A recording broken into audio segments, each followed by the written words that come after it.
This is a Film Stories original podcast. We made this.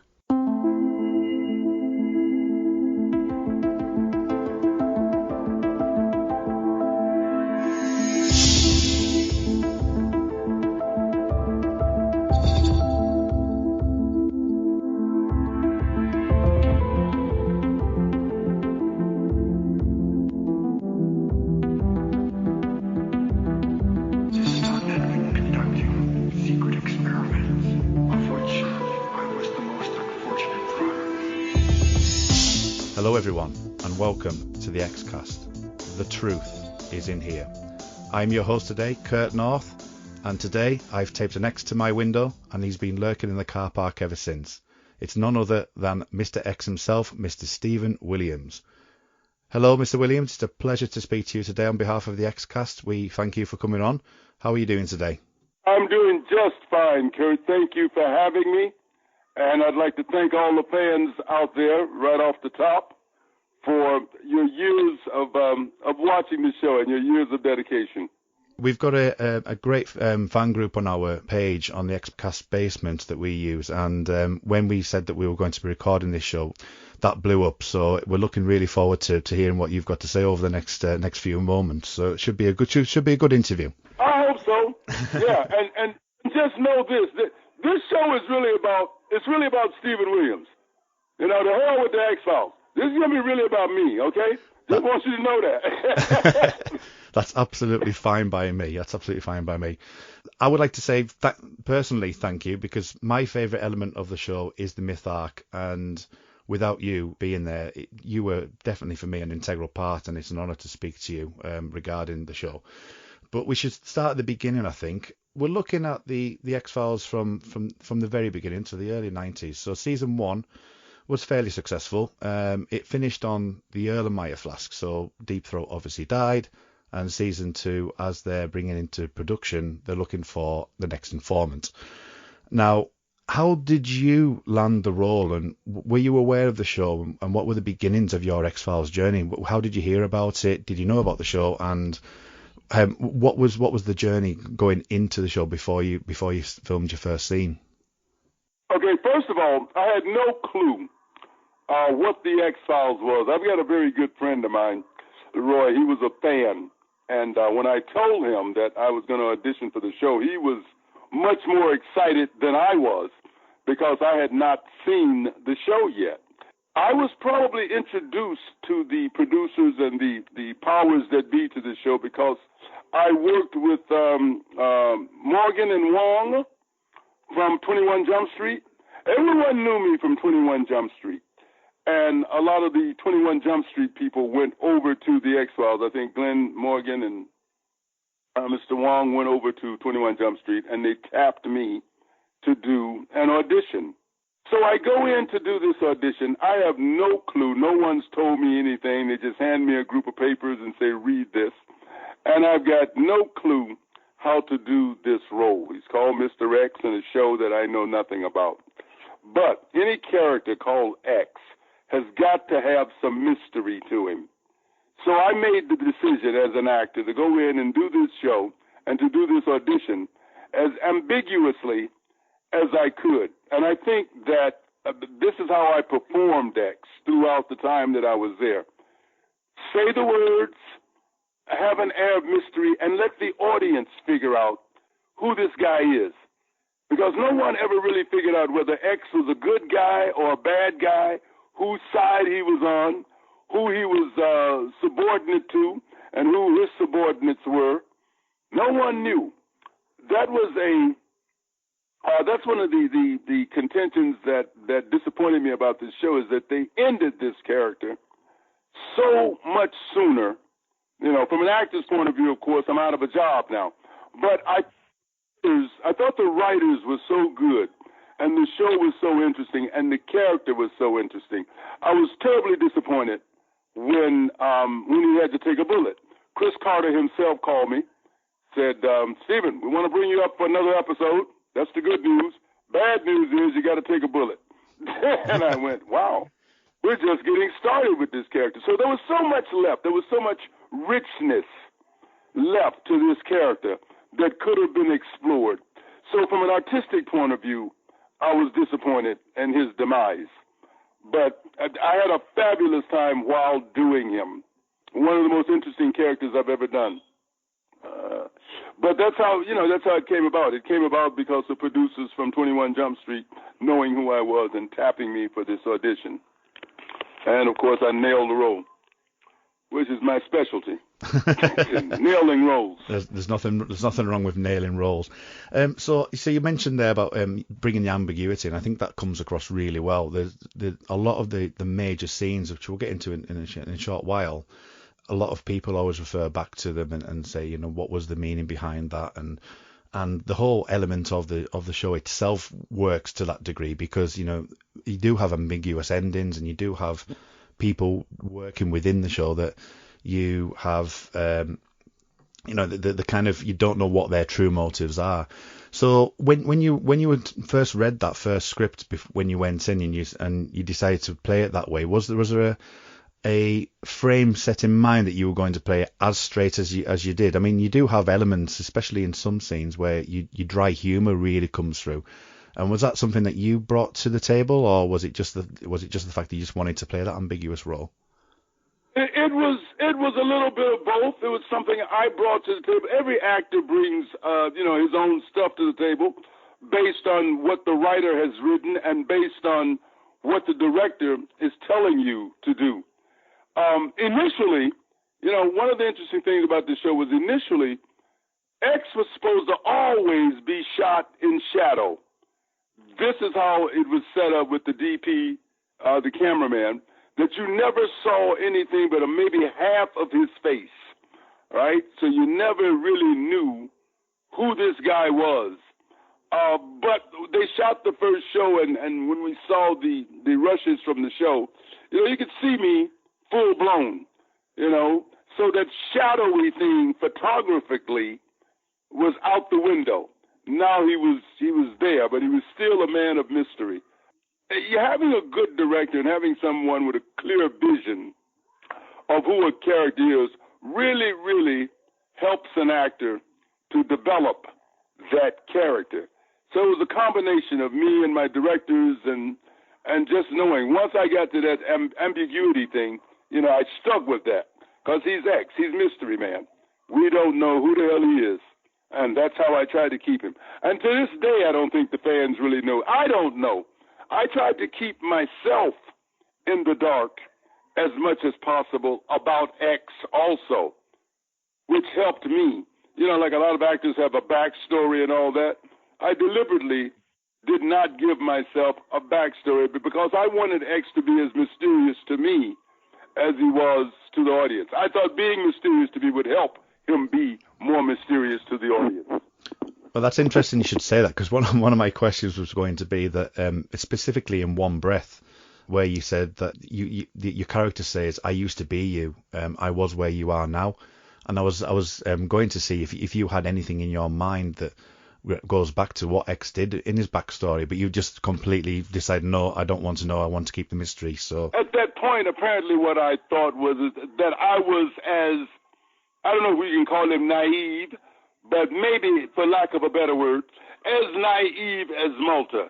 I was a company man. I was a guy who believed in the system and what I was being told to do. And at some point, X became disillusioned with this system, with what was going on. And like you said, he used to be Mulder. He used to be that guy who believed and da-da-da-da-da. Now, I think he knows the truth. At least he knows that there's bullshit in the game. Yeah. He knows at least that. And I think he has a line in that same episode that says, "I'm not going to end up, you got my predecessor killed, I'm not going to end up like that." Of course he did. But I think he had made up his mind to protect himself, just go along with the program and protect himself at all costs, which didn't work out. Well, as a huge fan, you'll probably love this as a show to pitch that I've always wanted, and whenever this comes up on people who ask questions, we get a lot of polls asked them, would you like to see an X-Files spin-off? And that's something that, that I've always said is I would love to see a show called The Predecessor, where it's you and Deep Throat on adventures. And I think... Oh, man, wouldn't that be great? Wouldn't that be great? Yeah, we thought about stuff like that. I thought about stuff like that. I don't know if any producers ever thought about stuff like that, but of course I did.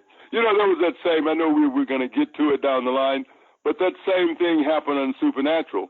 We thought about a spinoff with Bobby and Rufus, and I said to the producers once, these fans have been watching these two hot guys do this show for seasons after season.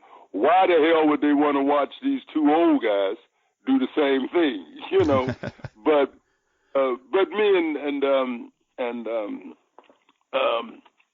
me and Bobby, Rufus and Bobby had a great fan base, and it might have worked. Who knows?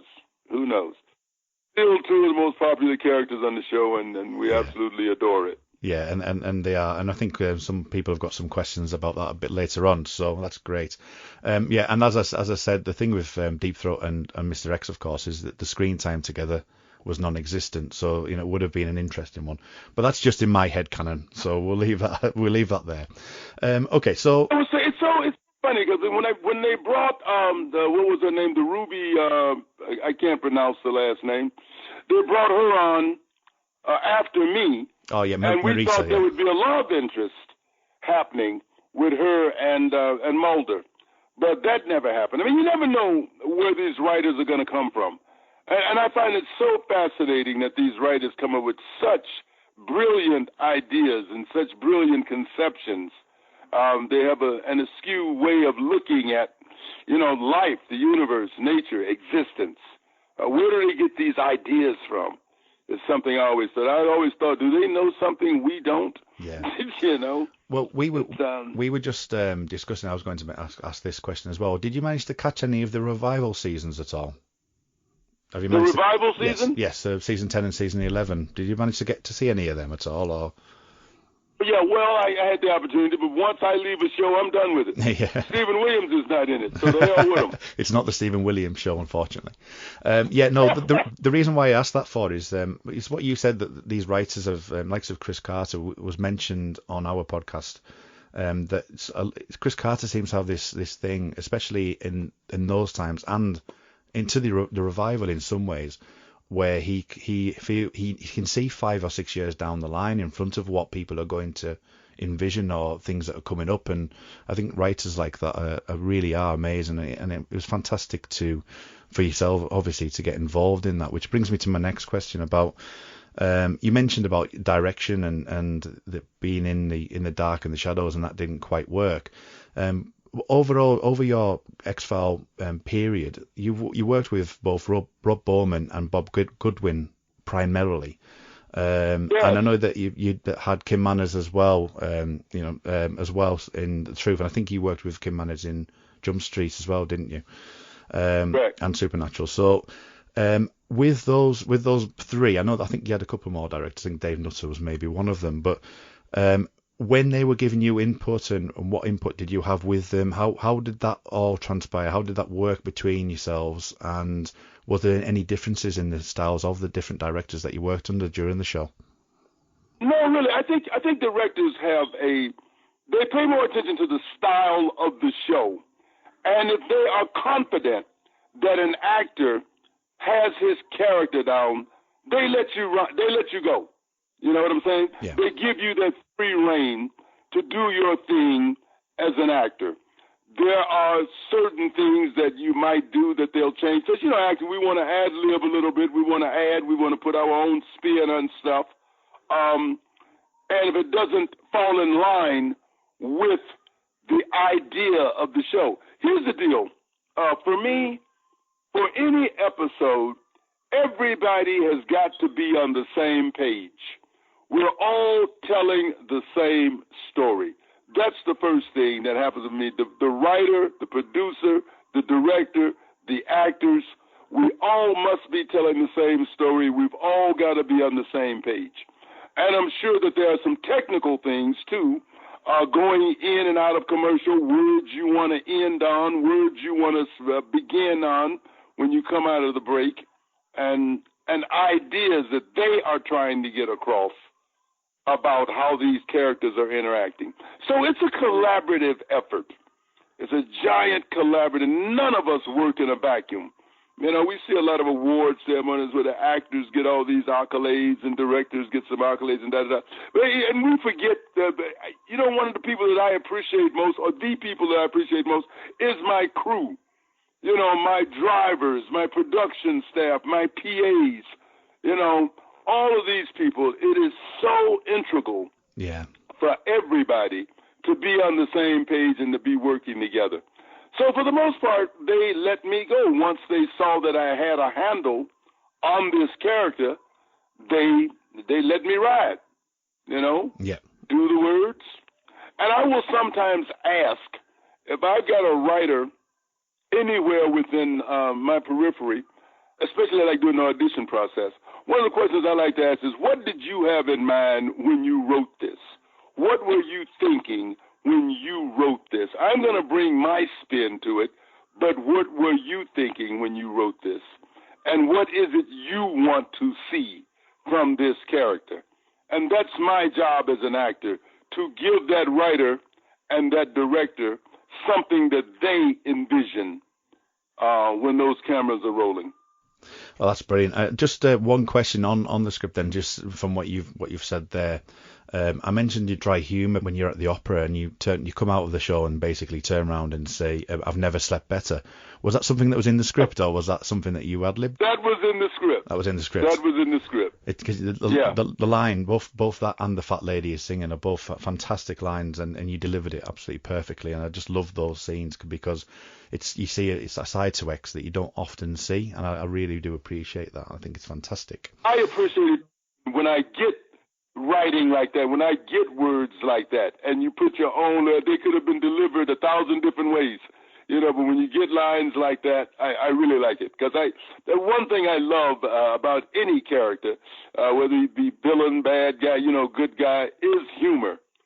Humor is something that's wonderful, and it's kept me alive for a long time, kept me a happy camper as a human being for a long time, is to see humor in just about everything, you know. If you look at comedians, man, comedians are funny, and most of that comedy, if you think about it, comes out of tragedy, you know. One of the biggest pieces of humor we've got is that whole banana fall. You know, you slip on a banana peel. Everybody laughs. In the meantime, you got somebody on the sidewalk paralyzed. Yeah. You know, so. Yeah, it's all in the beholder's eye, isn't it, really? I'm given an opportunity to deliver something that I think is humorous. I come up with a way to put it out there. Well, it was expertly done. Okay, so going back to our Facebook group, they came on straight away and asked quite a lot of questions, and we would normally do this towards the end, but because of the way that they were asking the questions, a lot of them were asking about particular scenes. So I thought it might be just as well to include them in this part of the questions, just purely because it works out quite well, really. But Katie Doe asks, because it was one of my top 6 moments, I'd love to know if he has anything specific recalling the scene in the garage in One Breath. So we briefly talked about that before, about that scene. But do you have any specific memories of doing that scene? In One Breath, the garage, is that where Mulder and I have the fight? No, that's in Talitha Kumi. It's in One Breath. You're saying you got her killed. I'm not going to get killed myself. Oh yeah. That scene. Now, what was the question about that scene? I've got a little story about that. But what was the question? You wanted to know what? I would love to know if you have anything specific, recall anything specific about filming that scene. Oh yeah. First of all, it was a scene where I learned what a badass X was. You know, cold-hearted fucking killer, just a badass, and strictly a straightforward businessman in a sense, you know, relative to his business. I thought it was one of the most wonderful. The thing I loved was the way they shot that scene. You know, his iciness, the coldness, you know, rescuing Mulder. Also, because X, people didn't know, again, whether he was a good guy or a bad guy, but he had 2 incidences in that show where he rescued Mulder, which I think endeared him a little bit more to the fans also. But I thought it was brilliant the way they shot it, the shadow thing, where you go back, you only see you see the guy's head on his knees, you see X's hand come up, the gun come up, and you hear the gunshot. I thought that was just brilliantly done. I loved it. It was so, artistic. So that's the thing that stands out most to me about that scene, is the way that execution was done. Okay, next question from Sarah Blair. Now, Sarah Blair, just as a proviso, just so you're aware, is a huge Skinner fan. So Mitch was my favorite guy, by the way. Everybody knows Mitch is my favorite guy on the show. I love Mitch. Good, yeah, good. Well, that'll be music to her ears, because obviously you don't want to beat her baby up.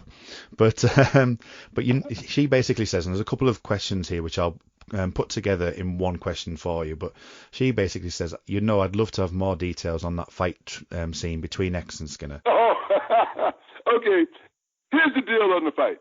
We had two different directors. We had a director glitch in that show.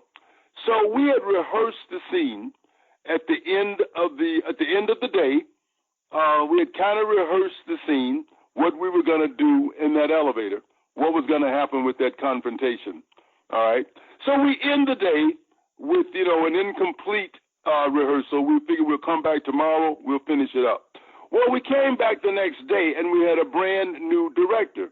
Something had happened. I think our director had gotten sick or had an accident or something. So now we've got a brand new director doing this scene. And we kind of showed him what was worked out. And then Mitch and I decided, literally, Mitch and I did this scene. We decided, what would we do? These are two badasses, right? Right.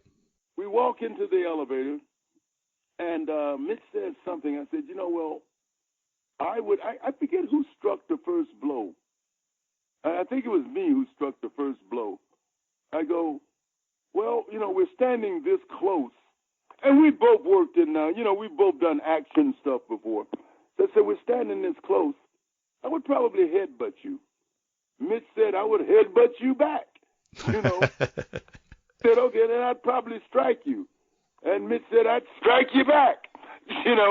So this is what we did. Bam, bam, bam. All of a sudden, I'm on the ground, and Mitch is on top, and then my gun comes up, And then he goes back to it. And the way they shot this was so nice, because now the gun comes up. Now we cut back to Scully, I think. We cut back to Scully in the apartment when Mitch goes in. He's all disheveled, but he's gotten the information that he needed.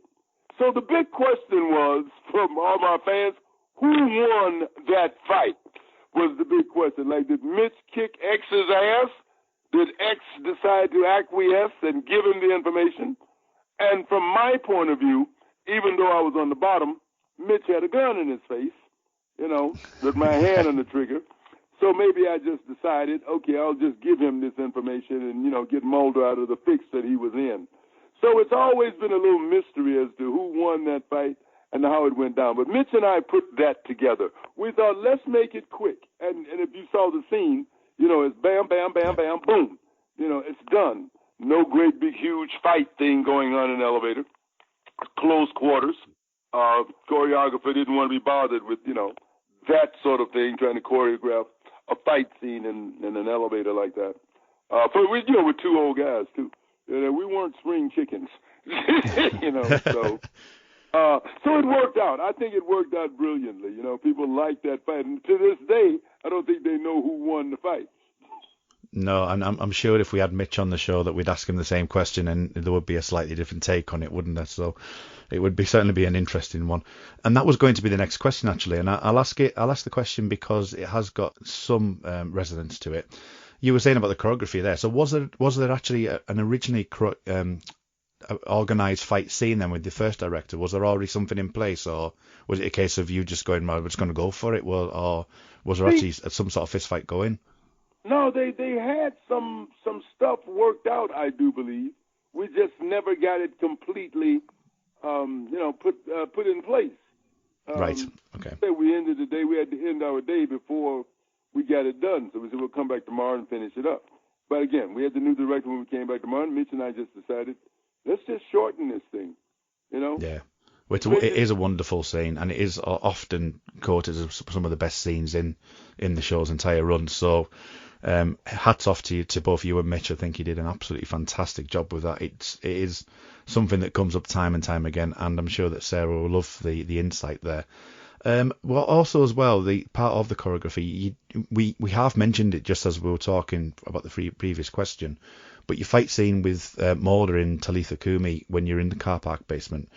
How was the choreography on that? Was there much on that, or again was that something that you and David Duchovny did together? That was something that was given to us, and we worked it out. In most fight scenes like that, you modify whatever the choreographer comes up with. You're gonna modify it a little bit too, because it all depends on what your physical abilities are. You know, sometimes actors are given stuff they just can't do or are uncomfortable doing, or it doesn't look right, so we tweak it. Yeah. And this was one of those scenes where, you know, the choreographer and me and David worked it out. You know, it was always what always struck me was I just thought, in my own personal opinion, that X was such a much tougher guy than Mulder was. So he shouldn't have had as big of a struggle as he had with Mulder. I don't really recall the fight scene, but I know we struggled a bit. I know I could have kicked his ass in less time. I would probably agree with that. You know, Mulder was pretty much not he wasn't the action hero until later seasons. But then that's sort of an I don't know the word, an accolade to his character. Also, you know, some of the softest looking characters can be some of the baddest asses too. You know, so. Yeah. I mean, Mulder did use his intelligence a lot during the show's run, and that's where he came from. And obviously his desire and his wanting to believe and his whole analysis of life, really, rather than obviously coming out and being a badass like yourself. So, so that's good. We've got one more question regarding those couple of scenes, and then I'm going to move on to, I believe, one of your favourite scenes. Matt Latham says, in regards to fights, is there anyone you didn't get to fight that you wish you had? No, not really. Maybe the alien hunter, Brian's character. Oh, yes, yeah. Yeah, Brian's character was, you know, a tough guy. I never had to run into him. If there was ever to be any conflict that might have been interesting, it might have been him and X. But I think X was, you know, he had just as much brain as he had physical prowess also. And again, being a man in the shadows, he tried to stay out of as many confrontations as he possibly could. You know, there's a skill to that. There's a survival skill to not having to. It's like martial artists. You know, if you're a damn good martial artist, you try to avoid a fight as opposed to getting into a fight. So I think that was part of X's thing, too. He would avoid as many confrontations as he possibly could, because the more he avoided, the more he was allowed to stay in the shadows.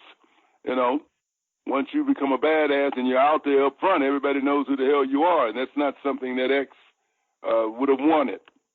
Yeah, and he mentions that in Soft Light, in the episode Soft Light, where you're chasing the guy with the shadow. And one of the things that you said there about him also being intelligent, he was intelligent enough to stand back when that guy came out of the room and to let him go, because obviously Chester Ray Bantam was going to effectively kill him if he walked into his shadow. Exactly. X was very aware. X was a survivor. He was a survivor, you know, up until that point. yeah, up until that point.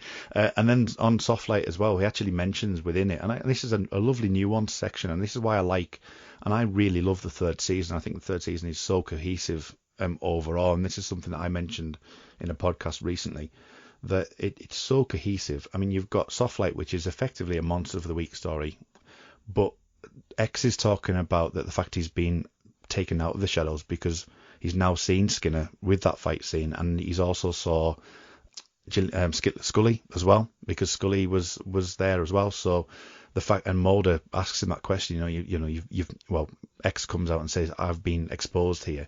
And that's one of his big fears, and you know, effectively because of what happened to his predecessor. So I think that was a really interesting and nice nuance in that episode, Soft Light. And I really like, as I mentioned there, the fact that X could, was intelligent enough to know when he couldn't win a particular battle, so he stood off from him and let him go. I'll win the battle another way. But here, the one thing I did love about that particular scene was that I got to interact with Scully, because most of the time X only interacted, and that was the intention. Of course, I'm sure it was X's intention to only interact with Mulder. He never really expected to see anybody else. I mean, with the X in the window, and he saw Mulder when he wanted to. So it was, from an actor's point of view, it was nice to work with Zana. You get to offer quite a bit of information to Scully over the course of the time, even though you don't spend that much time with Gillian in that acting role. In the scenes that you are with her, they're actually quite really important scenes. I mean, the X pushes the smallpox eradication program to Scully and tells her to look at the chip in the back of her neck and things like that. So some of the stuff that he actually does say to her is really important, and you get that feeling that there's something underlying there with the way that X is portrayed. That there is that element of he does want to do the right thing, but as you were saying before, there's that ambiguity of, does he want to save Mulder from the train or not? Is that just him protecting himself? So I think it's so well played and well nuanced. Thank you very much. Yeah, it was. It was because again, it was about his agenda. Who is X's boss, and what is X's agenda? We kind of knew what the smoking man's agenda was. We just never knew what X's agenda. And I think you're right. That was a part of that character that was Mr. Good Guy, who wanted to do the right thing, even though he was involved in stuff that was possibly wrong, and he knew it was possibly wrong. But again, he's in it now, and he needs to survive. You do what you have to do in order to survive as a human being. So I think that was X had a lot of conflict going on in his head too, I think. Okay, so we move on to Wet Wired. Now, Wet Wired is an interesting one and something I'd like to get a bit more information on regarding, to see what your thoughts are on it. So in Wet Wired, you did have some scheduling conflicts at the time. I think you were filming LA Heat at the time. Yeah, I think I was. At that time, during that era, I was awesome during that era. Kurt, I was doing 3 shows at once. I think I was starring in LA Heat for sure, and I was recurring in X-Files, and I think something called Legacy. I'm not sure which the other show was, but I was doing 3 shows at once. I think I'm one of the only actors that have been doing that era. Me and Victoria Raoul, I think, was doing Diagnosis Murder, some soap opera, and something else. We were only 2 actors in Hollywood doing 3 shows at once. Right. Okay. So that was what was happening there. What was that question again? No, it's okay. No, it's fine. I was just, it was during the filming of Wet Wired. So Wet Wired was the episode where there's a key sequence right at the end, which we'll talk about in a second. But there was an emissary of sorts. So effectively, you could see what they did with the show. They had an emissary for yourself, and they were relaying the information to Mulder. And there was this story about it was all about the TV affecting people and all that type of thing, and brainwashing people. And the emissary was kind of going through what potentially your script would have been, but slightly tweaked. And you were having to be, X was having to be away from the event of what was happening. And he turns up right at the very end and kills the people in the house, because that was his role all along. That was his job all along, but you couldn't get close to it. So that was a nice little write around that they did for that. And then you get a great scene with David Duchovny together with yourself, where David Duchovny's really testing X on what his loyalties are and where he is and what is he giving Mulder. And then we get the car scene, which in many ways foreshadowed what was about to happen. That ranks very high as one of my favorite scenes. I think that was the first and only time that William B. Davis and I, Cigarette Smoking Man and X, interacted. And the way it was shot, a lot of this art, with me coming down the alley, the sort of foggy coming down the alley, getting in the car with him, Now we've got these two mystery guys. The Cigarette Smoking Man was kind of a mystery, too. Even though he was there and he was spouting his agenda a lot, you didn't really know what role he played.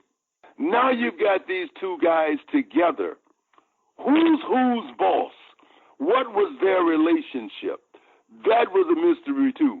You know, was I his boss? Was he my boss? Were we on equal plane? We never knew that, I don't think. And then I blatantly lied to him, you know. And it was just, I just thought it was so well done because I think he's a fabulous actor, William B. His character was fabulous. And the two of them together created excitement for me as an actor. I was excited about this interaction and about this scene.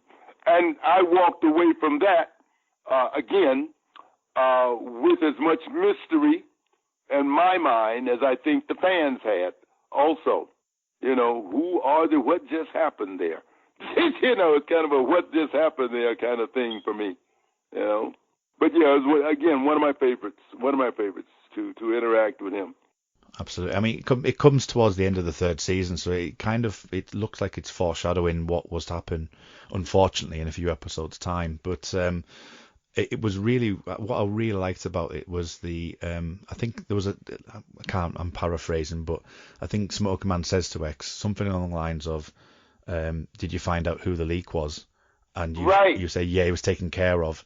And then he says, did you find who told him about the leak? Who was obviously X's character. And the way you look at him and stare at him and say that person's is not known yet is just absolutely fantastic.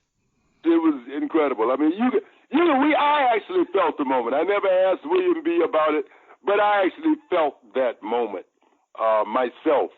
You know, if I had been a viewer, and when I saw it, I was a viewer. When I saw it, I went, "Ooh, I like that." Yeah. I went, "Ooh, I like that." That was cool. That was cool. Yeah, worked for me. This is how I work too. Actors have so many different ways to work. If I can relate to the words, that's all I need. You know, we talk about method actors and talk about preparation and da-da-da-da-da. I don't do any of that. I like to say I'm a natural. So as long as I can relate to the words within that story, I can normally come up with a decent performance. Right. Okay. So you say that. So you're not one of these actors. If you're all method on set as X walking around being sneaky around the shadows. Hey, but my friends and a lot of other actors, my friends tease me about how I can turn stuff on and off instantly. You know, I can be clowning and acting and laughing and da-da-da-da, and when the director says action, bam, there I am, in character. Yeah. So, and it's about relating to the words. It's not about having to be in character, so to speak. It's just about what am I supposed to say, and who am I supposed to say it to, and what are my intentions when I say it. That's a very important word to me in acting, is intention. If you have intention, it will show in your face and in your eyes. And if the cameraman is where he's supposed to be, you have an effective scene.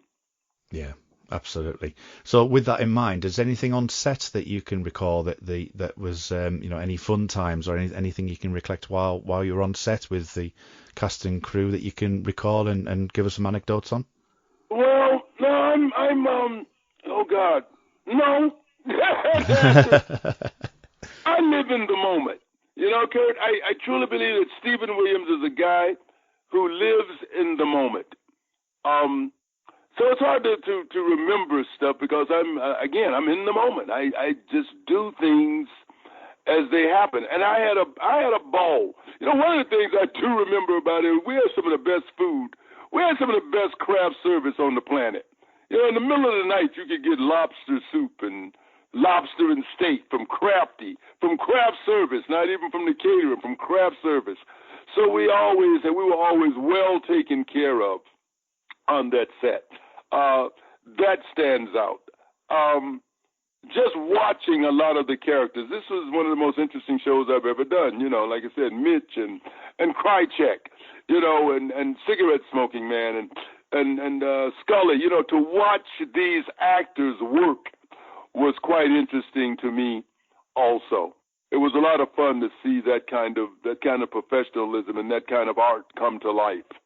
And that's why we we love it so much. Have a good time on a set, man. I don't go to work unless I can have fun. I'm not a serious person, That's what I like to hear. Yeah, I'm a fun-loving, wild kind of, I'm a baby boomer. You know what I'm saying? Yeah, absolutely. I particularly want to have a good time because there's nothing like being on a miserable set. There's nothing like being on a set with a bunch of assholes or a asshole or, somebody's going to make that work day uncomfortable or not pleasant. So I consider myself a fun guy on set. You're great. Well, it's a shame that I can't come over there and watch you for a day. That'd be fantastic to see. Okay, so you mentioned Chris Carter about him informing you about, unfortunately, your death on the show. And what did you think of, just ignoring the fact that you would like to have gone on for a few more years? What did you think of his actual exit, of the way that the X went out? Again, I'll say that I thought they missed a lot of art. They missed a lot of storyline because we never really got to know X. X's story was never told. Who this guy? We still don't know who this guy was. Now, having said that, and I won't elaborate because water under the bridge, as they say, but there were rumors. There were rumors about X's demise and why X was gone. And the rumors centered around a certain character not wanting X around anymore.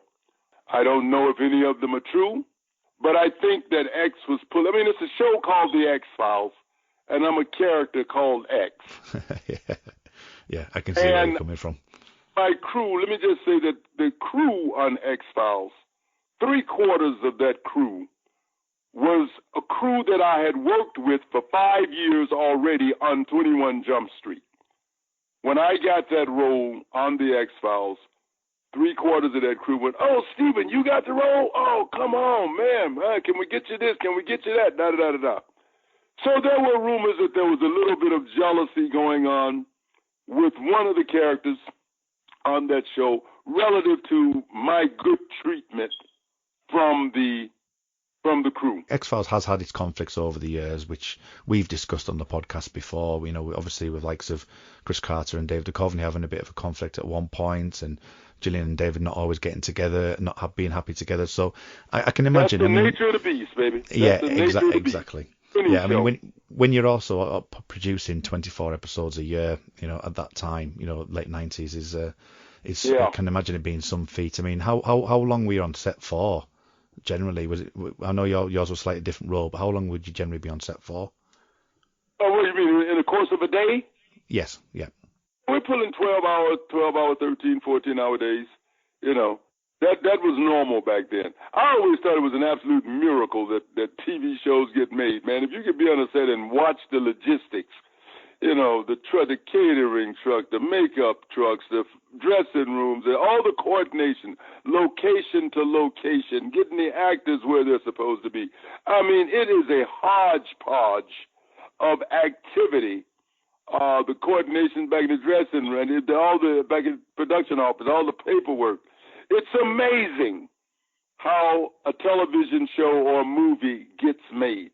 To watch that every day, every moment-to-moment workings of it is absolutely amazing, and it's that they get it done. And then they got to go into post-production and put it all together. All this stuff is really made in the editing room. You do all that work, and in the final analysis, it's that editor that brings it all together. So it's always been an amazing process to me just to watch. I've always wondered, how the hell does this get done? The miracle of movie making. Absolutely. Okay, so we briefly talked about your death. You did come back for The Truth, and you came back in season 5 for Unusual Suspects, in which your character actually names the lone gunman. What was it like when you came? Obviously, season 5 you weren't that far removed from it at the time, But what was it like going back to season 9's The Truth when you were asked back to come and finish it off? What, is that the one where I'm in the jail cell? That's right. Yes. Yeah. You're the Ghost X. Yeah, the Ghost X. Yeah, that was. Oh God, there's so many emotions with that. I was so happy to be back. Number one, because I loved, the character and loved the show. But it was also toward the end, and I didn't know that at the time. I could see it, but it was toward the end for Kim Yes. Manners. Yeah. And like I said, I'd worked with him already for 5 years on 21 Jump Street, and I loved that man. Absolutely adored him.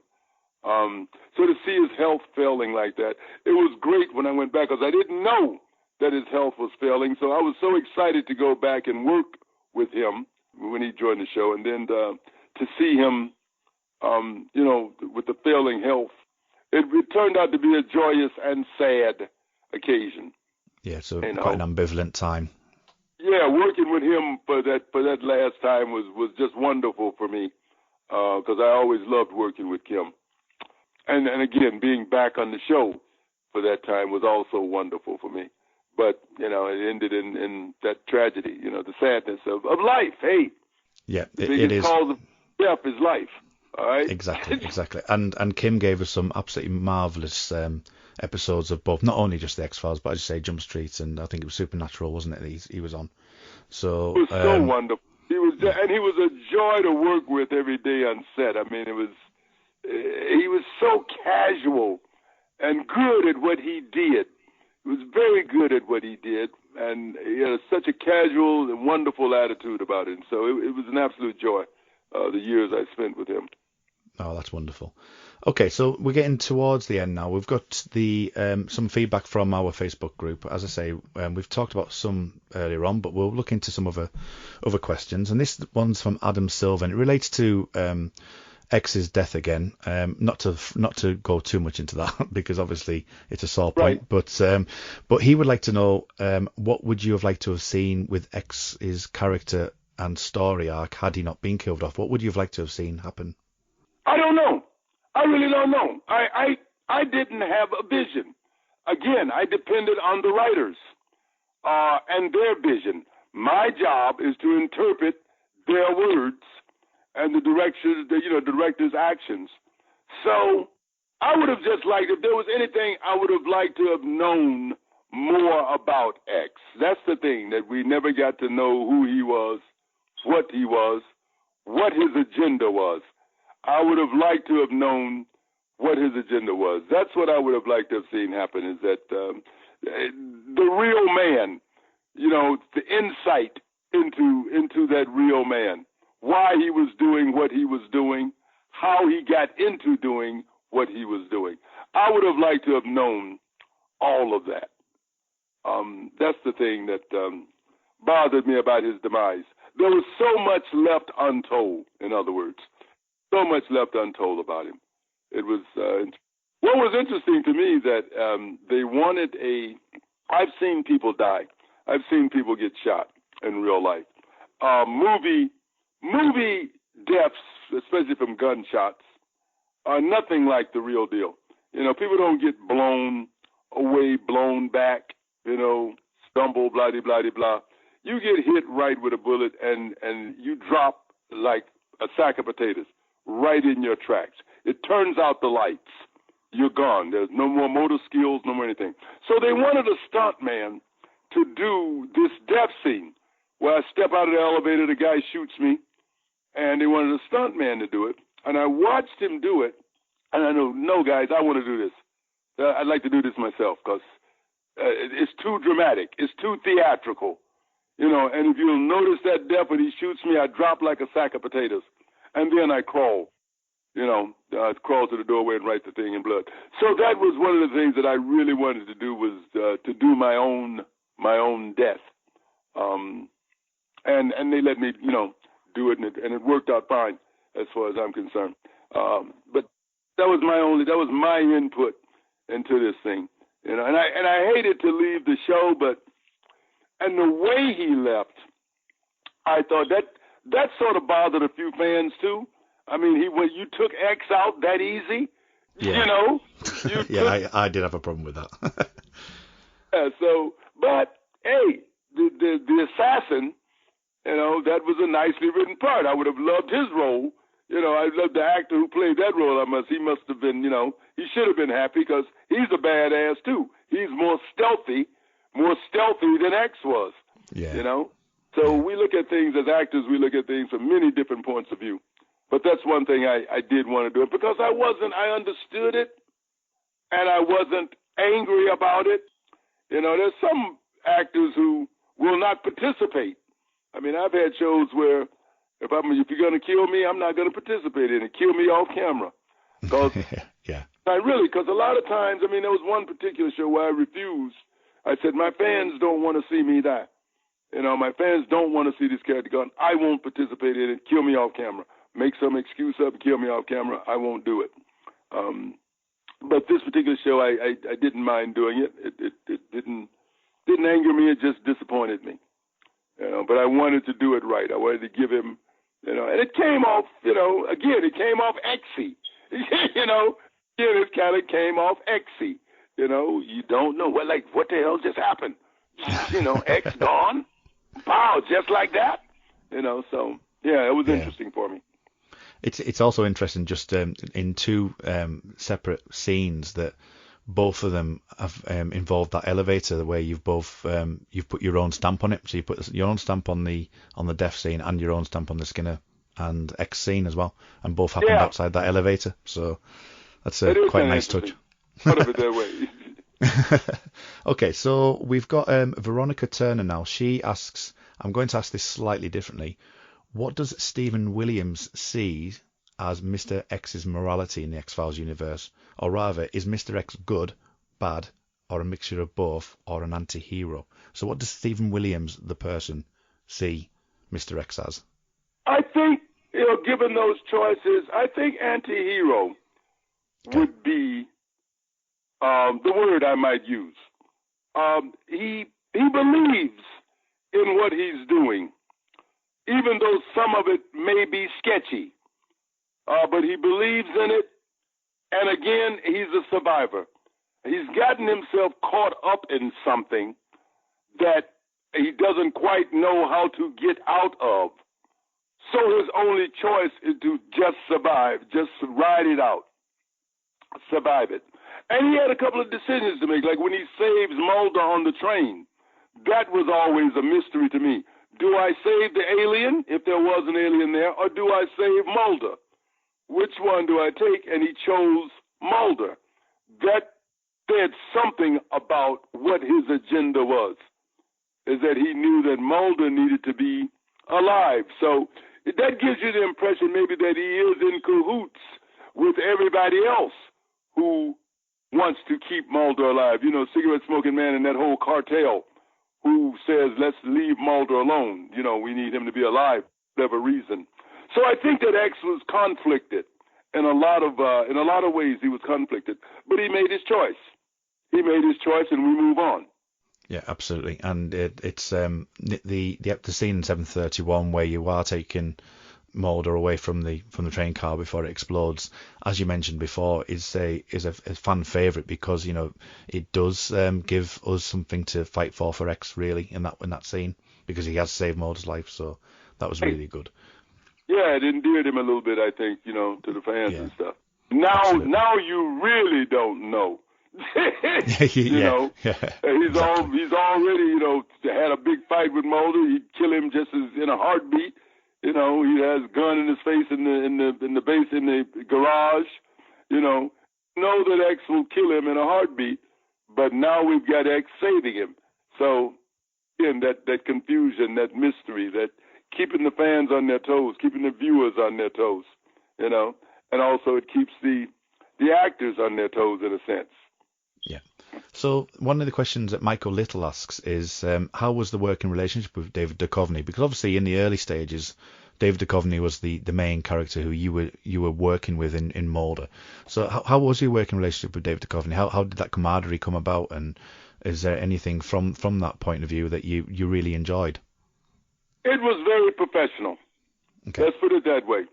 It was very professional. quite frankly, from a Stephen Williams point of view, there was not as much warmth as I would have wanted. David is a very professional guy, and he's a very stoic kind of individual. With my experience with him was very stoic and very professional. It was sanitary. It was sanitary. Like I said, the man is a professional, and that's how it went. We never became buddy-buddy. And that's something that disappointed me a little bit because, again, I'm a gregarious kind of guy on set and with my fellow workers, and he wasn't quite as open to, my gregariousness as I would have wanted. That's just a personal, personality thing, a chemistry thing. We had chemistry as actors and pretty neutral as human beings. Exactly. Okay, so moving off the X-Files now, we've got 2 more questions to go, and then we'll discuss something slightly different. But Matt Latham asks, please ask him about The Leftovers, what it was like, if he enjoyed it, or even if he has his own interpretation to the other side. Okay, that was quite a wonderful, interesting experience. First of all, I worked with Mimi Leder. Mimi had directed me in her first directing job on, I think it was L.A. Law, one of the Bosco shows, one of the L.A. Law, or I'm almost sure it was L.A. Law that she directed me in, right, in her directorial debut. So to come back and work with her in The Leftovers, she was my very first director, and she was one of the executive producers, was a wonderful, nostalgic kind of experience. Now, what happened in this show was really funny to me, right? I got in my very first episode, I think I've got 2 words, 1 line is 2 words where the kid comes to the door. I answer the door, and we say something about, he said, do you want to pray with me? And I say, come on in. And it was, like I said, 2 or 3 words.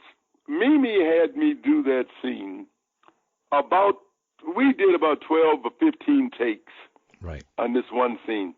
And she kept giving me adjustments at the end of each scene. Okay, Stephen, just bring it down a little bit. Just bring it down. And I'm thinking to myself, fuck, if I bring this down anymore, all you got to do is throw some dirt over me. I mean, I'm dead. It was like so. And I'm thinking to myself also, Kurt, I'm thinking, oh, my God, I got to do this again. I haven't done it right yet.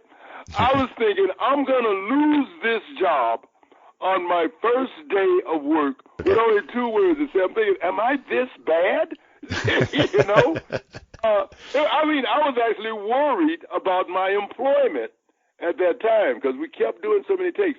But what I found out later, because of the dramatic way that this character ended himself, convinced my man to poison himself, and then blew his own brains out. What Mimi was doing was trying to make me so innocuous. Is that the word? I mean, she did not want the viewers to suspect anything about this old guy. I mean, he was just an old guy that was there. She was trying to get me to the point where you didn't suspect what was coming. Yes, really working you. Right, to keep me just as low-key as I could. Don't give it away. Because actors, I know, and I will, if actors know that something is coming, they tend to give it away. They tend to give it away in their performance. You tend to telegraph that something is coming. Yeah. What she wanted was no telegraphing. And she got it. She got me to a point where people didn't suspect what I was going to do toward the end. So it worked out really, really well. I really appreciated her as a director for that, for knowing that, and for sort of letting me know what was going on. And I found out things about the character, too. I mean, I think about the 3rd episode, I found out I was a child molester, because you don't get these scripts beforehand. You get the script and you find out, damn, he's a pedophile, Yeah. And that was a surprise to me, But it was also cool that I didn't know that beforehand. Otherwise, I probably would have given that away somehow as an actor. Again, when you have this information, this is why a lot of times it's not good to have a whole bunch of information about your character. That way you can live in the moment. Absolutely. You know? Absolutely. Without a doubt. Yeah, absolutely. I think that's a wonderful answer. I'm sure Matt will be really chuffed with that. Okay, so 2 final questions, one from Amy Walker and one from Helen Balls, both on Supernatural. So I think you briefly talked about this and how much you enjoy working with him, but we'll ask the question anyway. So ask him what it was like filming with Mitch again in Supernatural, especially as they both ended up being killed off. Oh, that was, from a fan point of view, I thought, fans are going to love this. You know, 2 guys from the X-Files, and now they show up in Supernatural.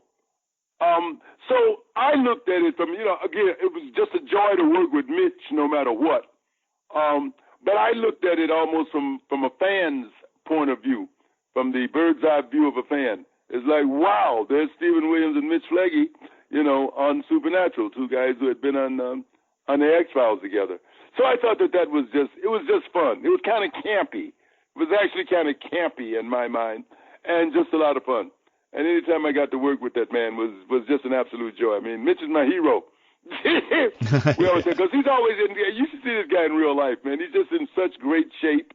I'm a little bit older than he is, but he's always been in such great shape. He keeps himself in great shape, and he looks terrific all the time, and he's got this pleasantness about him, and he's just a wonderful human being, Yeah, everything we've seen of him over the years, and he's got his own little fan club, the Pledges, who follow him around all over the place, and things you see on there. He's a fantastic person, and it looks like he's cool. Yeah. He's the guy that's going to keep me from, he's going to get me to stop smoking sooner or later. Because every time I see him, he looks so great. I go, Mitch, you look good. He said, you still smoking, Stephen?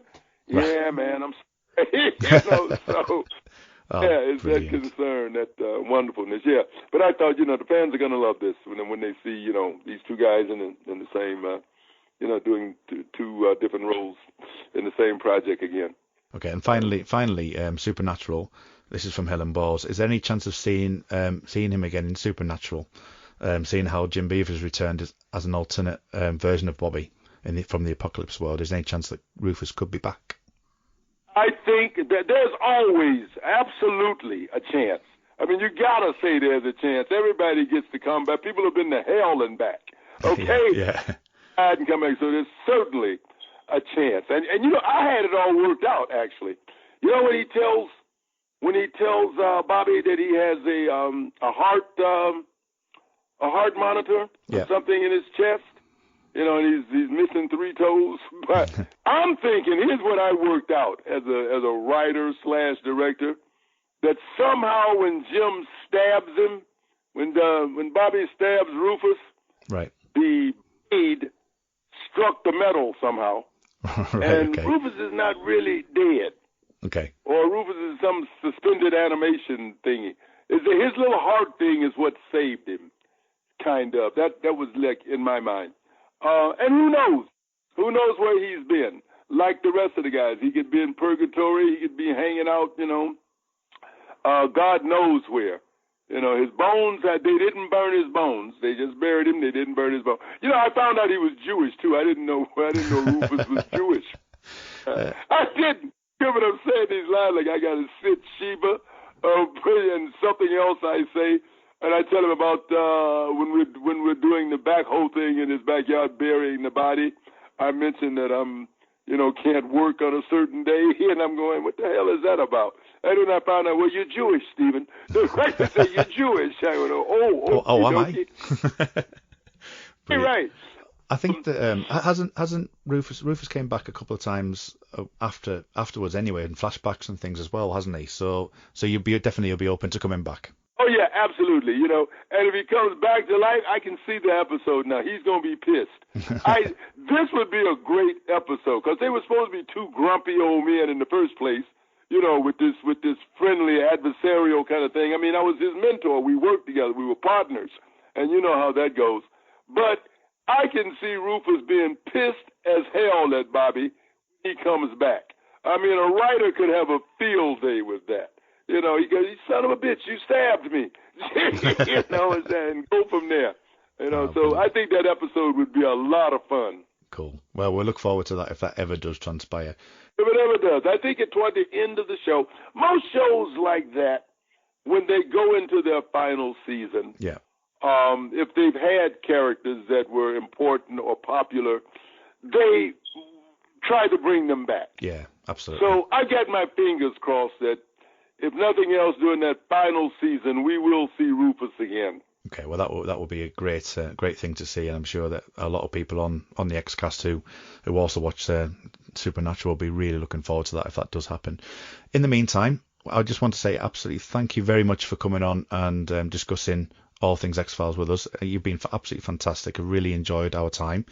Is there anything coming up in the future? Any future projects that you have currently in the midst, ready to come out soon, or are you working on? Yeah, I think I mentioned it earlier. I don't know if we were recording that, but the True Detective.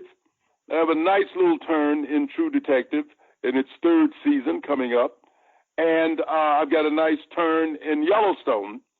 Also, that I'm just finishing. Matter of fact, I haven't quite got one more scene to do to finish up my Yellowstone turn.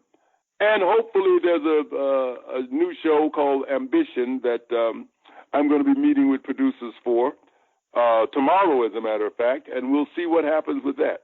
But there are two things in the can already.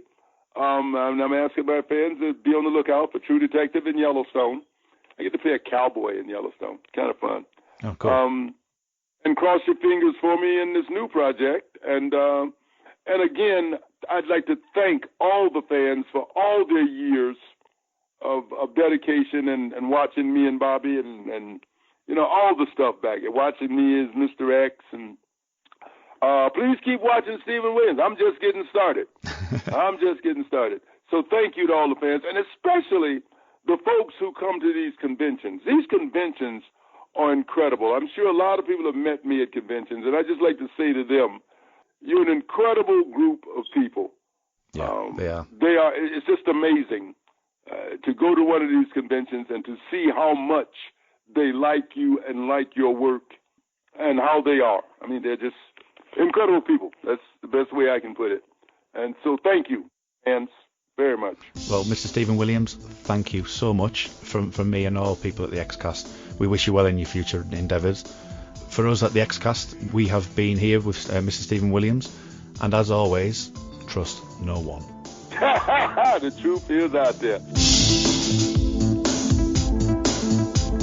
The Xcast, an X-Files podcast, is produced and presented by Tony Black, alongside a dedicated group of podcasters and X-Files fans.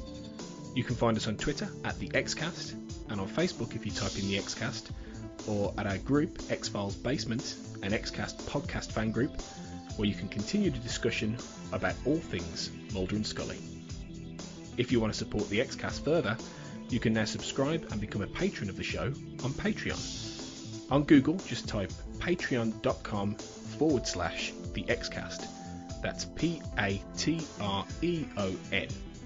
You'll see all of our tiers, subscription options and perks, which include early access to episodes, bonus content such as commentaries on X-Files episodes, access to a patron chat zone, and even appearing on one of our patron roundtable discussions. We would appreciate any support you can give the show, so just go to patreon.com/the Xcast to find out more. Our title music is provided courtesy of Will A, who you can find on Twitter at IamWillAYE.